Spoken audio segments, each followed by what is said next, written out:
কিস্তির ম্যাডামের লগে ল্যান্ড লাগাইছি। কি করুম, মার নাম দিয়ে একটা কিস্তি তুলছিলাম। ওখান কাম কইরে কিস্তি দিতে দিতে একবারে ফেপড়া মেপড়া বেড়ে জায়গা কিস্তি আর দিয়ে হারি না, দাঁড় দেনা কইরে মনে করেন বিধি কিস্তা করে হালাইছি। পরে মাথায় কুবুদ্ধি ঢুকলো যে কিস্তির ম্যাডামের লগে প্রেম করি একটু, হয়তো কিস্তিটা মাপ হবো নি। কি করবো ম্যাডামে খালি একদিন কিস্তির লেগা বারবার করে ফোন দিবেন হইছে।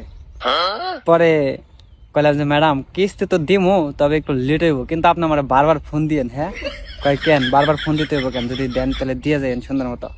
আমি কই না, আপনি ফোন দিলে আমার ভাল লাগে, আপনার যে সুন্দর কণ্ঠ, এই কণ্ঠ শুনবার মন চায়। আর যখন কিস্তি দিমু তখন কিন্তু আপনি আবার অন্য কাউরে পাঠায়েন না। কয় কি কইতেছেন এইগুলা? আমি কইলাম আরে আপনার দেখতে আমার ভাল লাগে, সেই ভাল লাগে, এতদিন কিছু কই নাই, আজকে কইয়াই দিলাম। কি লেগে জানি ভাল লাগতেছে না, ভাবতাছি যে ময়রা জামগা মনে হয়। পরে কয় আচ্ছা কিস্তি দিন ভদ্রলোকের মতো। আমি কই হ্যাঁ কিস্তি দিমুনি। যখন কিস্তির লেগাইছে তখন কইছি যাক, খুশি হইলাম যে আপনি আইছেন, আপনারা না দেখলে আমার খালি পরানটা ছটফট করে। পরে কইলাম যে আজকে অফিস টাইম শেষ হইলে বাসায় যে একটু ফোন দেন, গল্প সল্প করুন নেই। কয় কেন তো ফোন দিতে হইব কেন?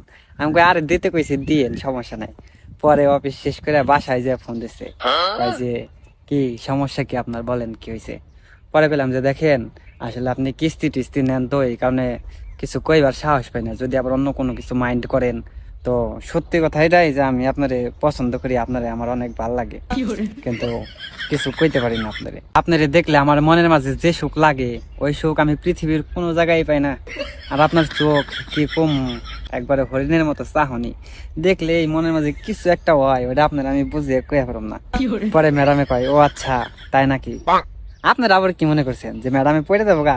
আরে ম্যাডামে পড়বো না মানে আমি কালা হইলে কি হইব, ফিল্টার মারলে সাকিব খান ফেল, তার মধ্যে আবার যোগ করে দিলাম কন্যা রাশি, আমার খালি কন্যা রাশিতে ঘন ঘন উতাল মারে।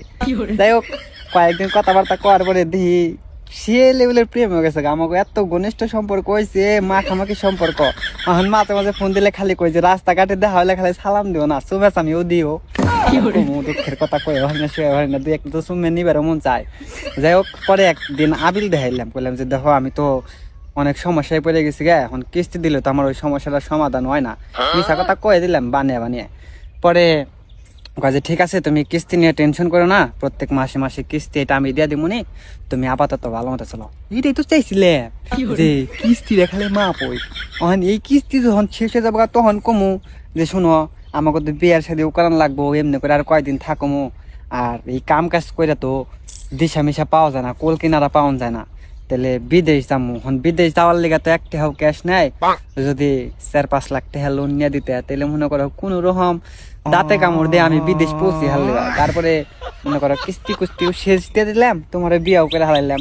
আচ্ছা ঠিক আছে এটা শেষ হোক, একবারে লাইন আইসে খালি মতে মতে কিস্তিটা শেষ হইলো, 5 লাখ টাকা লোন নিয়ে যাবো গা বিদেশে।